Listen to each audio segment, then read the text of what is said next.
Does it drain you to actually step into the hospital and provide care? What is your capacity to get the work done and still be able to feel balanced enough and not stressed out at the end of the day? Hi, my nurses. Welcome back to my YouTube channel. My name is Brianna. I am your nurse innovator, dream facilitator, and nurse career strategist. And this is the next episode in our, it's really the second episode in our soft nursing series.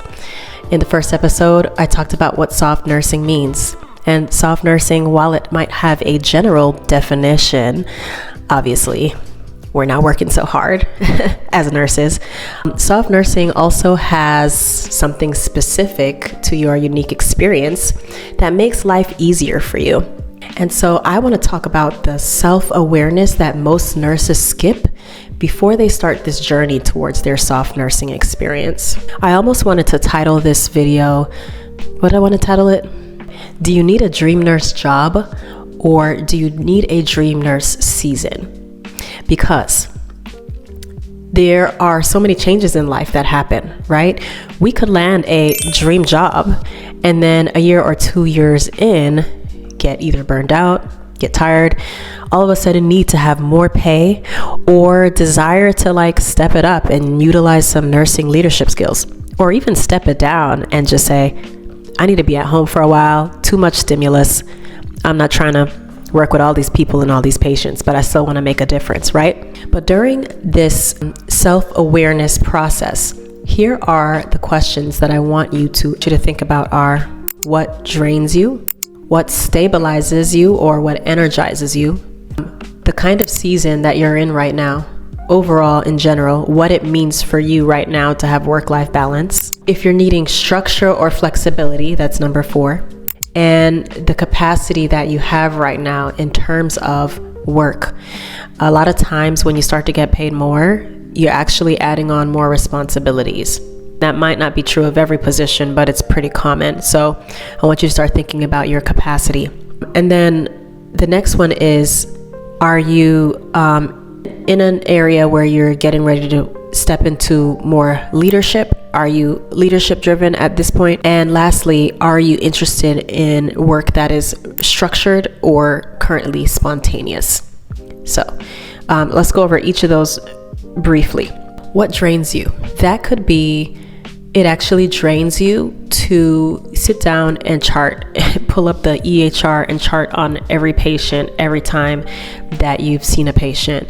It drains you to sit down in front of a computer and click here and do all of that. You rather just go serve the patient, go talk to the patient, call the doctor, and do what you need to do.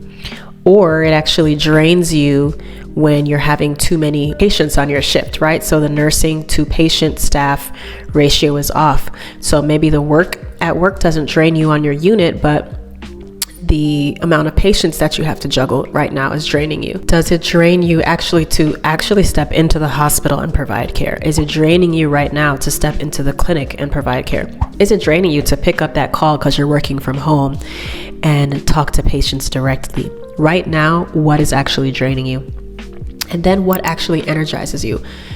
In the work that you're currently doing, what is it that you're working on that makes the time go by so fast that you don't even realize, man, this kept me super busy. It didn't drain me, it kept me super busy. Or I really enjoyed doing this. I didn't really realize that the time flew. These are important things to think about. And then what kind of season are you actually in right now? So I'm talking about overall life experience. I mentioned it briefly in another video, but there was a season, obviously during COVID, where we had to work remote. But even during COVID, there was some things that were going on in my life where I needed to work remote. I needed some time away from, not necessarily people, because being completely remote can be tiring sometimes, but I definitely needed a break from getting up, waking up every morning, getting dressed, going into the clinic, working with my team members and being expected additional responsibilities. After a while, that got tiring and I needed a point to just be at home. Right now, I actually do go to work. So there are some days that I'm at home, I'm working specifically with you guys. There are other days I go into the clinic and I see patients. There are days where I go into the clinic and I don't see patients and I'm working on administrative things or informatics, tech related things. So right now I'm in a season where I am completely enjoying the flexibility. Although it is structured, there is some spontaneity to what I'm doing. So there's a mix. So those are things to think about when it comes to the season that you're actually in. And then your capacity. Are you in a season where you've got kids at home and it's requiring a lot of your physical energy at home, so you can't necessarily extend physical energy on the job? What is your current capacity? Are you bored? Do you need a challenge?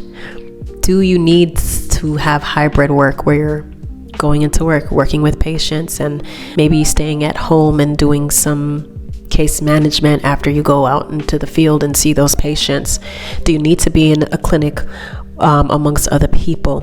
What is your capacity to get the work done and still be able to feel balanced enough and not stressed out at the end of the day? And then I talked a little bit already about structured versus spontaneity. So spontaneity, I think there are some obvious nursing roles, like working in ICU or ER, or specific kinds of clinical health settings where you enjoy the fast pace, you enjoy like thinking on your feet. Or then are you wanting to be in something more structured? Obviously, some more structured hospital settings are med-surg, but structured settings outside of the hospital can actually be in the clinic too, depending on the kind of clinic setup that there is, because let's be honest, there are some clinics that are all over the place too. But obviously being in a clinic versus a hospital is a little bit more structured. Doing case management or doing consultative work or telehealth. What else is there that's more structured? Yeah, research. I mean, all the non-traditional things, they tend to be a little bit more structured in a sense. So think about structure versus spontaneity in your journey. And then leadership. Some of these roles when you're getting ready to leave the hospital, for my nurses that are in the hospital, because a lot of you watch my content, you have to also realize that once you start leaving the hospital and you step into some of these other non-traditional roles, there is a lot of leadership aspects that play into some of these roles, because they're expecting that you have some clinical background, some clinical knowledge, some clinical expertise that you're going to bring to a position that now is not just based on your clinical skills, it's based on your interaction with patients, with staff members, with team members, leading team members, coming up with ideas, identifying gaps, coming up with unique ways to fill those gaps and improve clinic workflow, improve outcome, improve community health outcomes. So these are also some things to think about as you plan your next Dream Nurse season. I named a lot, but that was basically it. I really want to just emphasize that we change, roles change, and so it's important to continue to be self-aware throughout your nursing journey.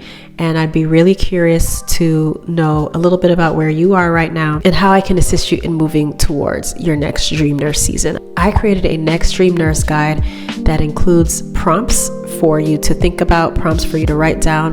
And not only does it include prompts, it includes step-by-step strategy from 1 month to 6 months. Hopefully it wouldn't take you as long as 6 months, but let's be frank, the job hunt can sometimes just be difficult. It's really involved and you really do need some patience. So be sure to take a look at that, download it. And if you have any questions, again, link in my bio.